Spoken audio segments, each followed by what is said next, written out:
Olá, meus amigos, aqui é o Padre Guilherme e mais uma vez eu quero convidar você para que possamos refletir sobre o Evangelho do dia desta quinta-feira da 28ª semana do Tempo Comum. O Evangelho é tirado do livro de Lucas, capítulo 11, versículos de 47 a 54. O Senhor esteja convosco, Ele está no meio de nós. Proclamação do Evangelho de Jesus Cristo segundo Lucas. Naquele tempo disse o Senhor: Ai de vós, porque construís os túmulos dos profetas. No entanto, foram vossos pais que os mataram. Com isso, vós sois testemunhas e aprovais as obras de vossos pais, pois eles mataram os profetas e vós construís os túmulos.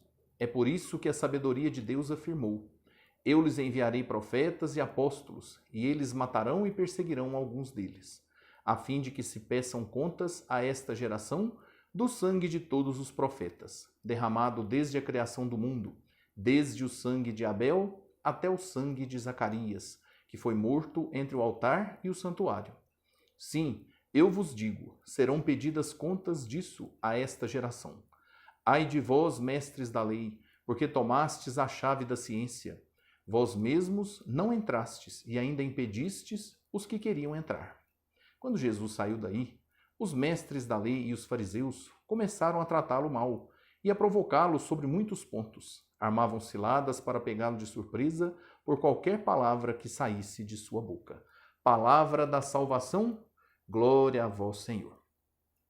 Este trecho do Evangelho de Lucas completa o que se começou no Evangelho da quarta-feira, antes de ontem, e o da terça-feira, antes de ontem, e de ontem, da quarta-feira, que é Jesus dialogando com os fariseus e mestres da lei. O que Jesus afirma aqui é que essas pessoas que se consideravam os donos da fé, os que estavam mais avançados, mais entendidos sobre as coisas de Deus, no fundo, eles foram, junto com seus ancestrais, os responsáveis pela perseguição e morte dos profetas, que foram até ali anúncio de Deus no meio deles. O que Jesus está querendo dizer para eles é que se eles rejeitam o que foi dito pelos profetas, que anunciaram o reino de Deus antes de que Jesus chegasse, se eles estão rejeitando o que os profetas anunciaram, eles estão rejeitando a fé em Deus. Eles estão vivendo uma fé falsa, uma fé de aparências, uma fé que não era colocada em prática na vida deles mesmos. E é isso que é o grande conflito que surgiu entre os fariseus e mestres da lei e Jesus. Porque Jesus tocava na ferida.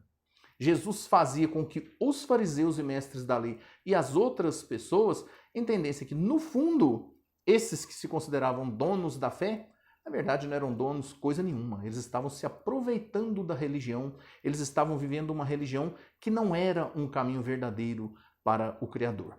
E Jesus mexe com isso, provoca, fala, joga a verdade neles. E é isso que causou com que os fariseus e mestres da lei cada vez fossem desenvolvendo uma antipatia, uma resistência cada vez maior por Jesus, que foi o que levou com que Jesus fosse acusado, e acontecesse a sua crucificação e morte. Essa diferença entre o que Jesus falava e denunciava que eles faziam errado e o que eles anunciavam que não era a verdade, foi esse o grande conflito. Hoje em dia nós podemos dizer que na nossa vida esse conflito persiste, porque nós vivemos uma religião, queremos viver uma religião de determinada maneira, mas muitas vezes na prática nós nos deixamos levar pelos sentimentos humanos, deixamos as nossas vontades, os nossos gostos, o nosso comodismo falar mais alto e não vivemos a nossa fé de maneira verdadeira, plena. Essa é a grande questão com a qual nós temos que lidar na nossa conversão.